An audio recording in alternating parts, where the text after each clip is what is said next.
ସମସ୍ତଙ୍କୁ ଜୟ ଶ୍ରୀ ଜଗନ୍ନାଥ। ତ ନେପାଳରେ ବହୁତ ବଡ଼ ଦୁଃଖଦୀୟ ଘଟଣା ଘଟିଯାଇଛି।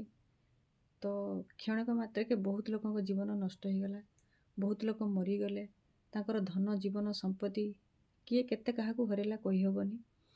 ତେଣୁ ମୁଁ ଗୋଟେ ସମାଜ ପାଇଁ ବାର୍ତ୍ତା ଦେଉଛି, କେବେ ଗର୍ବ କରନ୍ତୁ ନାହିଁ। ଆଜିକା ଜୀବନ କାଲିକି ନାହିଁ।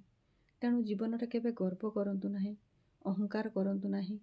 ତ ନିମିଷକ ମାଧ୍ୟମ କ'ଣ ହେଇଯିବ ତୁମେ ବି ନିଜେ ବୁଝିପାରିବ ନାହିଁ। କାହାରି ବିଷୟରେ ମନ୍ଦ ଚୁଗୁଲି କରନ୍ତୁ ନାହିଁ।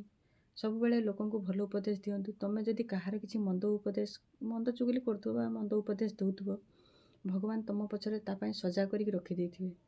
ତୁମେ ପରର ଚର୍ଚ୍ଚା କରୁଥିବ, କିନ୍ତୁ ଭଗବାନ ତୁମର କ'ଣ ଚର୍ଚ୍ଚା କରିବେ ସେଇଟା ତୁମେ ନିଜେ ଭାବିପାରିବ ନାହିଁ।